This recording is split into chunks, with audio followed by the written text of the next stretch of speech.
on two things. One is to have better respect for this institution because of past invitation which you've not made. Let me just put that on record. Secondly, you said something earlier. You made an analogy about buying a football ticket. First of all, if we want to compare apple to apple, let's do it the right way. I can buy a season ticket to see any football matches. I can buy a day ticket just to see a single match. Whether I choose to watch that match or not, it's irrelevant. But I have the option of buying the day ticket as opposed to buying the season ticket, which means that if I choose not to watch, I'm going to lose all of my money. What you should be comparing here is that I know for sure that if I make my payment on the 1st and it's good for 30 days, by the end of that 30 days, you turn off, right? Without even getting into the technical details of single signal and all of these things that we're going to talk more and entertain one another, I know for sure you can choose to turn off your service in a week. You can choose to turn off your service in 2 weeks. You can choose to turn off your service on a daily basis. It's totally programmable. It's totally up to you. So I just want us to be very sincere with Nigerians about this. You also made a submission about being a true Nigerian. I appreciate that. But you also understand that Nigerians are going through a very, very tough time right now. What is the percentage increase in VAT? And what is the percentage increase that you passed on to your customers in terms of the price of your bouquet? We have to really look at this and look at the hardship that Nigerians are going through right now. You've done 2 increments in this period. In this period, one, I think you said to the tune of for the VAT, and the other one is probably the cost of doing business. But I want you to look at Nigerians and tell them, really, is this the right time for you to pass on this hardship to them? So we're not, because I think at times we get abstracted as if, we're not different. In line with the submission we had sent in earlier, we were able to address the fact that when we did the price adjustment, it was in response to the new finance bill. And if you look at it, you would see that we were even late and we're, in making those changes. But I think you mentioned the word, palliatives earlier. And I think it's important that the committee notes that we were one of those companies who woke up to the entire issue around COVID-19 and extended our hand of support to the government, spending over 1 billion naira to support the government, both in cash and in sensitization, and also in just donating PPEs to help fight.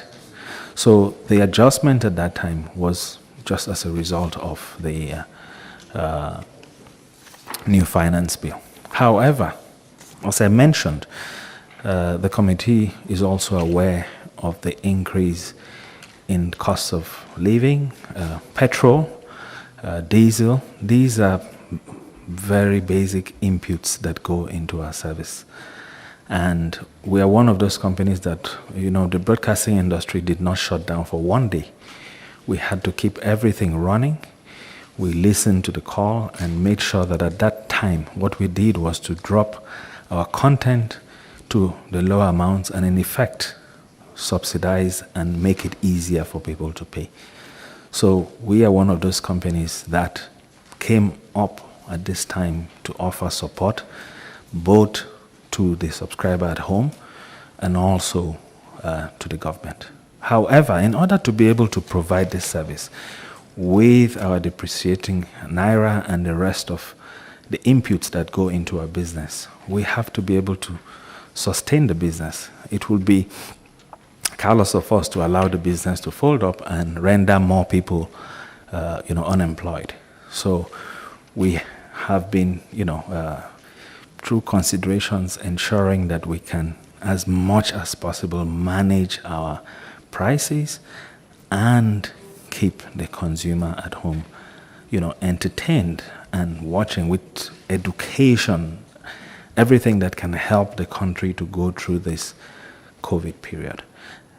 And a lot of those, initiatives which we have carried out, I think, have been seen by the people, and also we have received those, messages appreciating what we've done. Even the Honorable Minister reached out to us to thank us for everything we were able to do at that time. On the pay-as-you-go model, I think we've always said, there's, probably a misconception between pay-as-you-go as is obtained in the telecommunications industry and the TV industry. It's not a concept that is available in the broadcast industry, because it's not a two-way communication in the broadcast industry. The Honorable Chairman mentioned, data and through the mobile telecoms. Those are additional costs. Broadcast by nature is one to many without a return path. Okay? But also, if you look at some of the international organizations who are offering some of those services, even online, where it's two-way communication, who are not on ground here, do not pay taxes here, but are beginning to offer services and in competition even in this market, you would see that the billing method is still the same fixed billing method, because it is a fixed billing method that is the model in the pay TV industry. So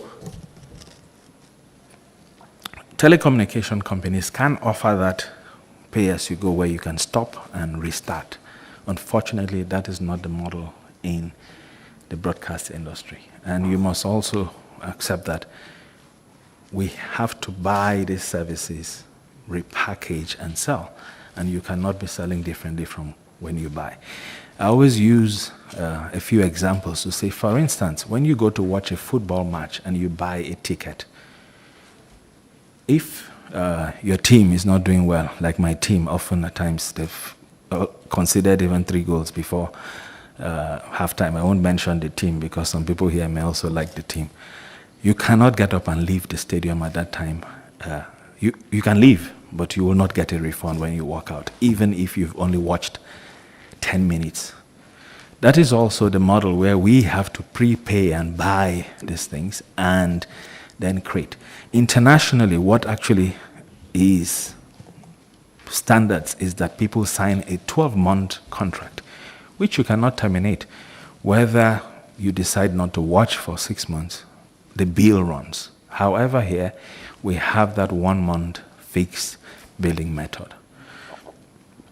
As an organization that is always learning and watching, we watch the industry, we see where trends are, and we would always learn and see. But at this point, this is the business model which we can implement using the technology. We don't have the technology to support that. Start the service, switch off the TV, it stops, or restart the service at 12 and stop it at 1 p.m. That technology is not available to us. We don't have that technology. And as a business, we have to try to continue to offer a service, which is why over time we have made sure that we have created smaller bouquets that have offered smaller prices to allow people access to the service for reduced pricing. And we've continuously, moved and added content, added channels to be able to offer even a very good service, even at the lowest part of the offering. It's the same. So the same increase in the cost of food today is what affects us. The same increase in diesel, we have to be able to pay for these services. And some of the challenges we face are being able to afford to keep the service running. Without the service running, it's a catastrophe in terms of same loss of jobs in the same environment. What we did when we did the VAT, the other increases, we also abstracted certain bouquets which were lower, which we did not increase. It was also in reaction to that call to say, make it a bit easier. So we said, okay, let's look at the lower, where more of the masses sit, and those we did not effect an increase on when we did, the price adjustments. On the VAT, we had to take it across because that is in line with the laws that have been passed. We are not abstracted from that. But please permit me to say, the challenges are the same challenges we face as a company. My staff are all Nigerians. They're all faced with some of this. And that is why at every point we have been one to raise our hand to support. At the forefront, I mention it because at the forefront of the COVID fight, we were there. We stood with the country, we contributed cash, we contributed things, we put the message out. We also created programming then to enable people stay home, study from home, have some entertainment, to support the instructions which were stay at home. And that's what we've done. In terms of the analogy I used earlier, yes,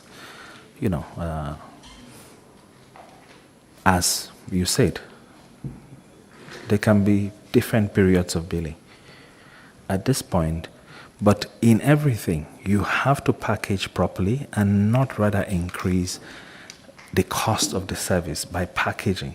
So, one, you need to be able to bill properly and collect and fulfill.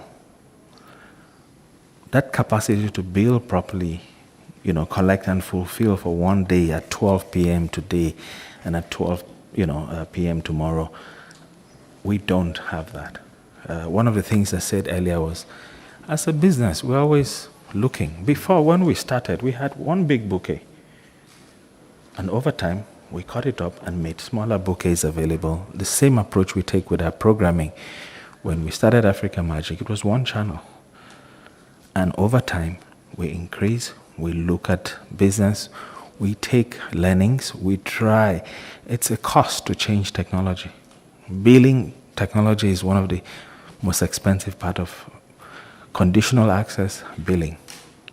To change those in these times, to be able to, we have to take it back, look at the model of the business, and then implement what is possible. But at every time, we have to be mindful of all those young actors and co, because any wrong move where we're out of business even creates a bigger catastrophe for us. The entertainment business is one of the growing industries in Nigeria. That's where a lot of the emphasis is, to try to build that industry. Our ability to buy content from these people is also tied to our ability to be able to earn and collect some money. So I'm not being disrespectful, like I mentioned earlier. As any business, we continue to learn. However, as a business, you don't just copy what the other person has done. Even when you don't understand and you don't know the impact, you could be out of business. Because at the end of the day, we have responsibilities to the country, to the people we hire, to the people who make a living. In a production, we have carpenters. We have people feeding the people who work there, and all these people. That is the responsibility we face. Thank you. The MD. Sure. Let me.